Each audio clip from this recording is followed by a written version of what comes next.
Oi pessoal, tudo bem? Hoje a gente vai estar dando continuidade aos nossos vídeos aqui da parte de resistência dos materiais. Hoje a gente vai estar falando justamente sobre análise de força, e mecanismos como talha, ponto enrolante, o qual a gente vai estar verificando, a força em um apoio específico.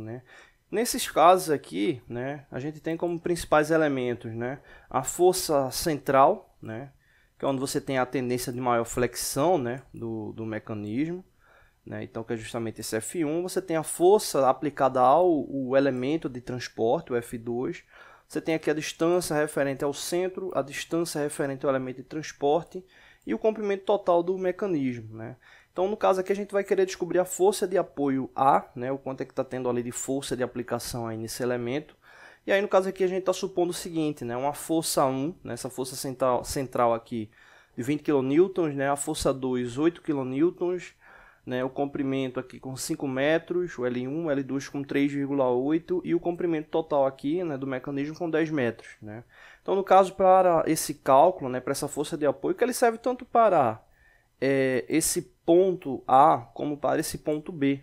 É só a relação inversa, no que diz respeito ali a comprimento. Então, você tem como saber também qual é a força que está sendo aplicada ali, a força de apoio B.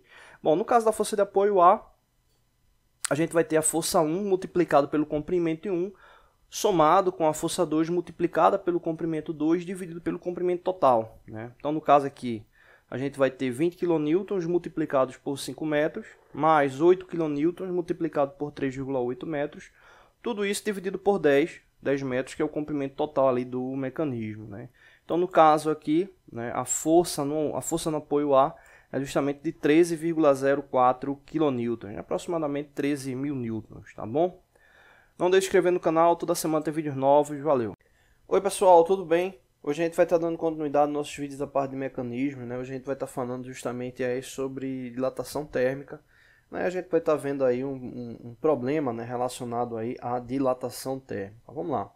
Uma barra de aço com 150 milímetros de comprimento, está inicialmente a 30 graus Celsius e é aquecida até que sua dilatação corresponda a 0,5% do seu tamanho inicial.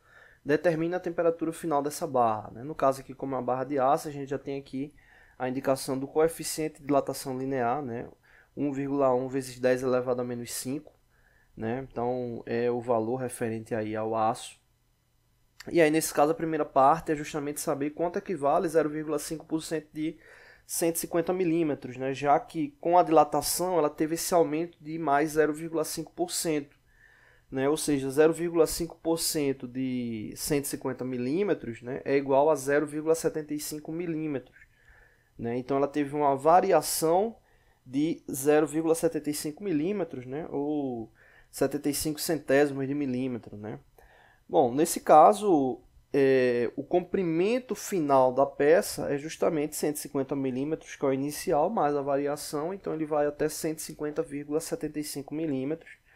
Então aí a gente já tem alguns dados aí para a gente poder estar analisando. Que dados são esses? Temperatura inicial, 30 graus Celsius, comprimento inicial, 150 milímetros, comprimento final, que a gente descobriu agora, que é 150,75 milímetros, e a variação do comprimento, subtração entre o comprimento final e inicial, que aí no caso é de 0,75 milímetros. A fórmula, para a gente saber a variação de temperatura, é justamente a variação do comprimento, ΔL, dividido pelo coeficiente de dilatação linear, multiplicado pelo comprimento inicial.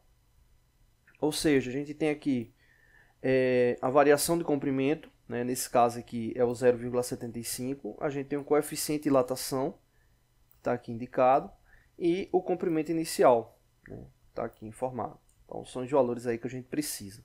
Fazendo a substituição aqui na fórmula, a gente vai ter aqui o 0,75 dividido pelo produto da multiplicação aqui do coeficiente de dilatação linear por 150 milímetros.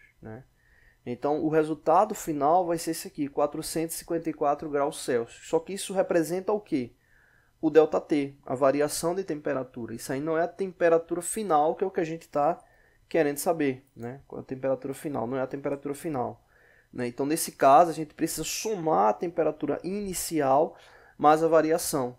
né? Então 30 graus Celsius mais 454 graus Celsius, porque a peça ela já estava com 30 graus Celsius quando estava com esse comprimento de 150 milímetros. Né? E aí ela teve uma variação de mais 450 graus Celsius para chegar a 150,75. Né? Então, nesse caso aí, a temperatura final da peça, né, é de 484 graus Celsius, tá bom? Não deixe de se inscrever no canal, toda semana tem vídeos novos. Valeu!